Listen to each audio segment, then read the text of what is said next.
Assalamualaikum warahmatullahi wabarakatuh. Alhamdulillahirabbil alamin. Anak-anak, hari ini kita dapat berjumpa kembali dalam kegiatan pembelajaran tematik. Sebelum kita memulai kegiatan pembelajaran hari ini, mari kita membaca basmalah terlebih dahulu bersama-sama. Yuk, kita ucapkan basmalah bersama-sama anak-anak. Bismillahirrahmanirrahim. Nah, anak-anak, waktu sebelum kita memulai kegiatan FTS, kita sudah belajar materi tentang macam-macam cerita, ya.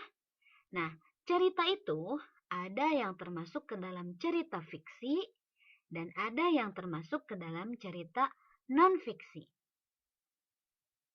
Fiksi atau cerita fiksi adalah cerita yang dihasilkan dari imajinasi, bukan berdasarkan dari kisah nyata atau kenyataan yang benar-benar terjadi. Ya. Sedangkan cerita non-fiksi adalah cerita yang diambil dari sebuah kisah nyata atau kejadian yang benar-benar terjadi di kehidupan nyata. Ya. Nah, anak-anak, yang akan kita bahas hari ini adalah macam-macam cerita fiksi. Cerita fiksi tadi sudah Ibu jelaskan ya, adalah cerita yang dihasilkan berdasarkan imajinasi, bukan dari kisah nyata ya. Jadi macam-macam cerita fiksi itu ada banyak anak-anak ya. Nah, setelah kalian belajar hari ini, Ibu harapkan anak-anak dapat mengetahui macam-macam cerita fiksi. Kemudian, Ananda semua dapat mengidentifikasi macam-macam cerita fiksi sehingga dapat membedakan jenis-jenis cerita fiksi yang kalian baca.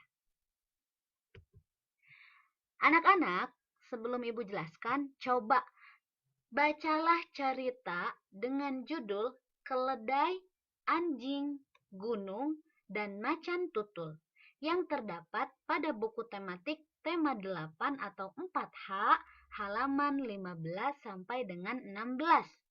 Yuk kita baca bersama-sama. Keledai, anjing gunung, dan macan tutul. Suatu hari, seekor keledai pergi mencari seekor anjing gunung. Keledai itu sengaja mencari anjing gunung untuk berburu bersama di hutan yang lebat. Tidak lama kemudian, keledai itu menemukan seekor anjing gunung sedang berjalan. Kemudian, keledai mengajak anjing gunung untuk berburu bersama. Anjing gunung menerima ajakan dari keledai. Keledai dan anjing gunung pergi ke hutan lebat. Sebelum memasuki hutan, keledai menemui seekor macan tutul yang sedang tiduran di sebuah pohon besar. Keledai mengajak macan tutul pergi berburu bersama. Macan tutul pun menerima ajakan keledai. Kini keledai, anjing gunung, dan macan tutul pergi bersama-sama memasuki hutan lebat untuk berburu bersama. Dengan kerjasama yang baik, hewan apapun bisa mereka tangkap dengan mudah. Mereka berburu mulai dari pagi sampai sore hari. Setelah selesai berburu, mereka mengumpulkan hewan tangkapannya dengan menumpukan di tempat terbuka. Hewan hasil buruan mereka terdiri dari seekor kelinci, kambing, rusa, kerbau, babi hutan, dan kijang. Kini waktunya mereka membagi hewan tangkapan macan mereka. Macan tutul menunjuk keledai untuk membagi hewan-hewan itu. Keledai, silakan kau bagi hewan tangkapan kita. Perintah macan tutul. Keledai menghitung dengan cermat hewan tangkapan mereka. Setelah menghitung, keledai membagikan hewan-hewan itu secara adil dengan membagi 3 bagian sama banyak. Masing-masing mendapatkan 2 ekor hewan buruan. Melihat pembagian itu, macan tutul sangat marah sehingga menyerang keledai dan membuatnya terluka. Keledai pun akhirnya pergi meninggalkan macan tutul dan anjing gunung. Macan tutul kemudian menoleh ke arah anjing gunung. Sekarang Kau bagikan hewan itu, perintahnya dengan marah. Kini anjing gunung mendekati hewan-hewan hasil buruannya. Anjing gunung menumpuk kembali hewan-hewan yang telah dibagikan oleh keledai menjadi tumpukan besar. Kemudian, dia menggigit seekor kelinci di mulutnya untuk dirinya sendiri. Itu pun hanya seekor kelinci yang dagingnya sangat kecil dan tidak begitu berarti untuk macan tutul.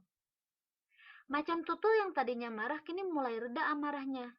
Macan tutul melihat keputusan anjing gunung dengan tersenyum. Kau sangat pandai dalam mengambil keputusan, wahai anjing gunung. Kau membagikan makanan ini dengan sangat adil. Apakah kau mempelajarinya dari keledai?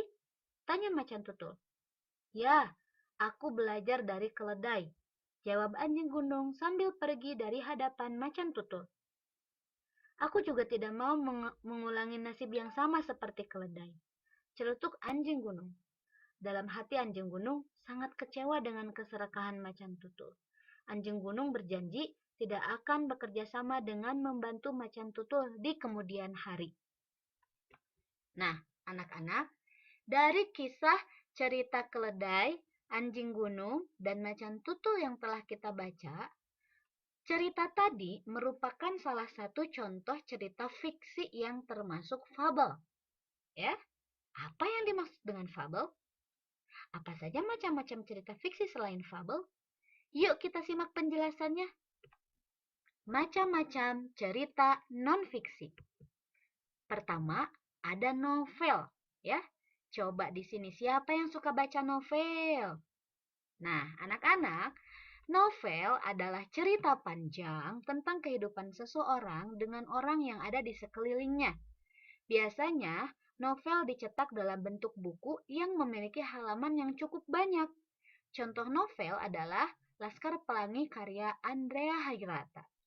Ya, contohnya ini anak-anak ada di pinggirnya. Jadi kalau novel itu biasanya berupa buku, kemudian tebal, kemudian kisahnya itu panjang sekali, ya. Sehingga memerlukan beberapa lembar hingga ratusan lembar ya, karena kisahnya yang panjang. Itu novel, anak-anak. Ya, kemudian cerita fiksi itu yang kedua, macam-macam cerita fiksi yang kedua itu ada cerpen, ya.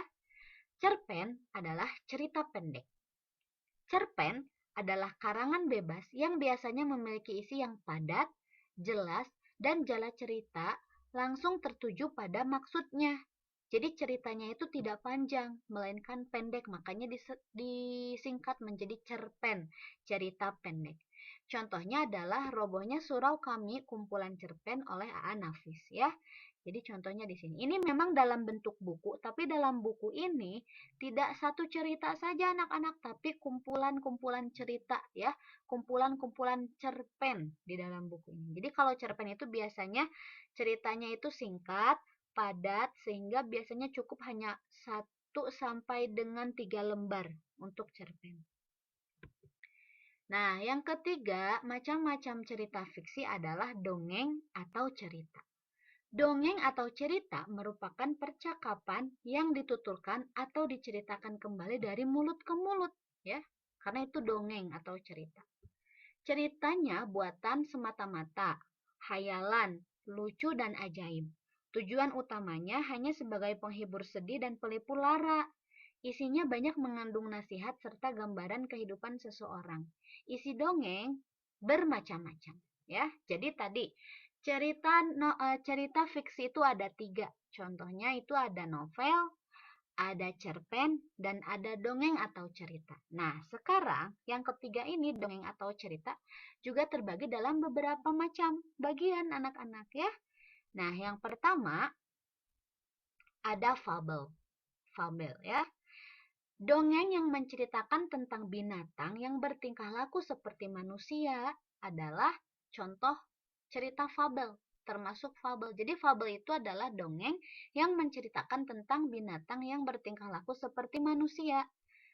Dongeng binatang kebanyakan mengandung nasihat atau pengajaran untuk anak-anak biasanya ya. Kalau cerita-cerita hewan itu biasanya untuk anak-anak. Nah, tadi yang Ibu bacakan itu, yang kita baca bersama-sama itu termasuk ke dalam contoh cerita fiksi yang termasuk fabel. Karena mengandung cerita yang berisikan tentang hewan yang memiliki tingkah laku seperti manusia. Ya, itu fabel. Kemudian yang kedua ada legenda. Apa itu legenda? Legenda adalah dongeng khayal yang berhubungan dengan asal-usul suatu tempat atau daerah. Contohnya, asal muasal terjadinya Gunung Tangkuban Perahu. Itu dongengnya itu atau legendanya itu tentang Sang Kuryang ya. Nah, tentang Sang Kuryang ini kan tidak ada bukti secara nyatanya. Jadi hanya semacam dongeng saja dari mulut ke mulut. Nah, dongeng yang berisikan tentang asal usul suatu tempat itu biasanya disebutnya dengan legenda, ya. Contohnya asal muasal terjadinya Gunung Tangkuban Perahu Sang Kuryang. Nah, selanjutnya ada mite. Mite yaitu dongeng tentang kepercayaan suatu masyarakat. Contohnya tentang dongeng Nyi Roro Kidul adalah Ratu Pantai Selatan ya. Padahal itu belum tentu benar anak-anak ya. Tapi itu hanya semacam dongeng, semacam cerita dari mulut ke mulut ya. Apabila dongengnya itu berisikan tentang kepercayaan masyarakat, nah itu masuknya ke jenis atau ke macam-macam dongeng mite ya anak-anak ya. Kemudian selanjutnya ada sage. Nah, kalau sage yaitu dongeng yang berhubungan dengan peristiwa atau mengandung unsur-unsur sejarah. Contohnya, Hang Tuah, Cung Wanara, Lutung Kasarung, dan Damar Wulan. Nah, itu ada sejarah-sejarahnya tentang masa dulu, tentang kerajaan-kerajaan Majapahit dan lain sebagainya anak-anak ya. Tapi juga sama, karena ini tidak terbukti benar atau tidaknya, maka disebutnya dengan dongeng. Hanya sebatas cerita dari mulut ke mulut. Nah, kalau misalkan ceritanya berisikan atau mengandung tentang unsur-unsur sejarah dan peristiwa, itu namanya sage. Begitu anak-anak ya. Nah, anak-anak, jadi kita hari ini sudah mengetahui bahwa macam-macam cerita fiksi itu ada 3 macam. Pertama ada novel, kemudian ada cerpen, dan yang ketiga ada dongeng atau cerita. Nah, dongeng atau cerita juga terbagi ke dalam 4 bagian. Ada dongeng yang termasuk ke dalam fabel, ada dongeng yang termasuk ke dalam legenda, ada dongeng yang termasuk ke dalam mite, dan ada dongeng yang termasuk ke dalam sage. Nah, anak-anak, cukup sekian pelajaran hari ini. Jadi, Ibu harapkan pelajaran hari ini dapat kalian simak baik-baik sehingga kalian dapat mengetahui macam-macam cerita fiksi dan dapat membedakan serta mengidentifikasi bacaan yang kita baca. Apakah jenis bacaan yang kita baca itu termasuk ke dalam cerita fiksi atau non-fiksi? Apakah jenis cerita fiksi yang kita baca itu termasuk ke dalam cerita fabelkah atau sage kah atau legenda kah ya? Nah, itu kita bisa mengetahuinya setelah kita benar-benar memahami apa itu cerita fiksi, apa itu cerita non-fiksi, serta macam-macam cerita fiksi yang telah kita pelajari hari ini. Cukup sekian dari Bu Muti anak-anak. Terima kasih atas perhatiannya. Untuk kehadirannya, silahkan kalian ketik di kolom komentar materi hari ini ya dengan formatan nama underscore sudah menyimak. Apabila kalian tidak mengisi komentar, maka Ibu anggap hari ini kalian tidak hadir mengikuti kegiatan pembelajaran dengan Bu Muti ya. Oke, jadi jangan lupa ketik di kolom komentar ya. Terima kasih anak-anak. Wassalamualaikum warahmatullahi wabarakatuh.